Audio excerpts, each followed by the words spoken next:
Hi friends, मी प्रतीक्षा तुम्हा सर्वांचं माझ्या नवीन ब्लॉगमध्ये स्वागत आहे। तर इथे आज नवीन रेसिपी ट्राय करणार आहे। त्याच्यासाठी कांदा, टोमॅटो, आलं लसणाची पेस्ट आणि कढीपत्ता घेतलेला आहे। चला तर मग सुरुवात करूया।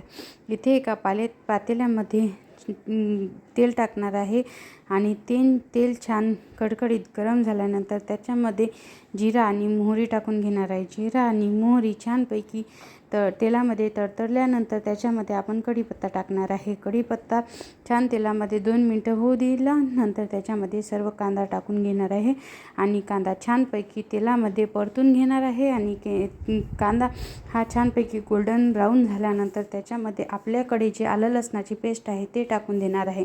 आलं लसणाची पेस्ट छानपैकी 2 मिनिट तेलामध्ये परतून घेणार आहे। त्याच्यानंतर त्याच्यामध्ये तुम्ही बघू शकता नंतर त्याच्यामध्ये आपण टोमॅटो चिरलं होतं ते टाकून देणार आहे। टोमॅटो पण छानपैकी तेलामध्ये 2 मिनिट होऊ देणार आहे।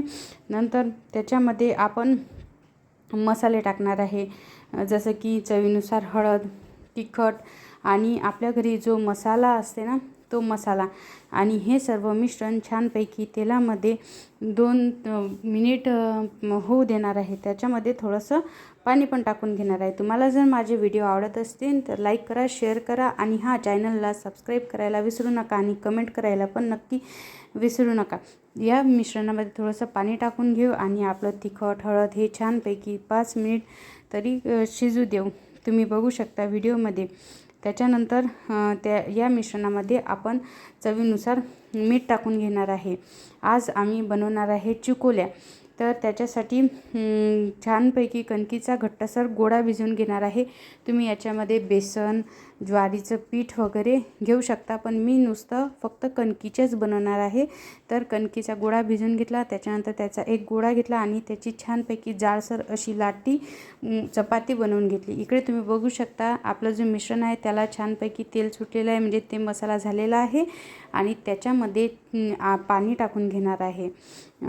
जेवढं लागेल तेवढं, तुम्हाला केवढा रस्सा पाहिजे तुम्ही तेवढं पाणी टाकू शकता। नंतर त्याच्यावरती झाकण ठेवून 5 मिनिट होऊ देऊया। इकडे मी एक जाड चपाती लाटून घेतलेली आहे। त्याच्यानंतर आता मी असे काप करून घेणार आहे, चिकोला पाडून घेणार आहेत। तुम्ही बघू शकता व्हिडिओमध्ये मी कसं बनवत आहे। तर तुम्ही गोल गोल राऊंड पण करू शकता। इथे माझ्या चिकोल्या बनवून तयार आहे। बघू शकता तुम्ही किती छोटे छोटे साईजचे आणि थोडेसे जाडसर आकाराचे बनवलेले आहेत। तर त्याच्यानंतर इकडे पाण्याला छानपैकी उकळी आलेली आहे। त्याच्यामध्ये आपण ज्या चिकोल्या केलेल्या होत्या ह्या सर्व सोडून देणार आहे। एक आहे की याचा जो गॅस आहे हा फुल हवा आणि उकळलेल्याच पाण्यामध्ये हे सर्व चिकोल्या एकसोबत सोडायचे आहेत। तुम्ही बघू शकता मी सर्व चिकोल्या उकळलेल्या पाण्यामध्ये टाकणार आहे। त्याच्यानंतर गॅस हा 5 मिनिटं तरी फुल ठेवणार आहे आणि झाकण हे थोडंसं उकळ ठेवणार आहे गंजावरती। त्याच्यानंतर त्याला 5 मिनिट उकळी येऊ दिली फुल गॅसवर। त्याच्यानंतर थोडीशी कोथिंबीर ही कापून घेतलेली आहे आणि ते या मिश्रणामध्ये टाकून देणार आहे। त्याच्यानंतर गॅसची फ्लेम लो केली आणि चांगल्या चिकोल्या आपल्या ज्या आहेत त्या कमी गॅसवरती शिजवून घेतलेल्या आहेत। कोथिंबीर टाकल्यानंतर त्याच्यावरती चम्मच टाकून फिरवून घेतला आणि 5 ते 10 मिनिट कमी गॅसवर त्याला छानपैकी होऊ दिला। आपली चिकोली शिजली की नाही त्याला एक चिकोली काढून दाबून बघायचं, शिजलेली आपल्याला समजून जाते। आणि रस्सा पण त्याचा छानपैकी घट्टसर आलेला आहे। तुम्ही बघू शकता खायला एकदम भन्नाट रेसिपी आहे, पोट भरून खाल। आणि व्हिडिओ आवडला असेल तर कमेंट करा आणि लाईक करायला विसरू नका। तुम्ही पण तुमच्या घरी एकदा जेवणामध्ये बनवून बघा। चला तर मग बघा कशा झालेल्या आहेत माझ्या चिकोल्या। Thank you for watching.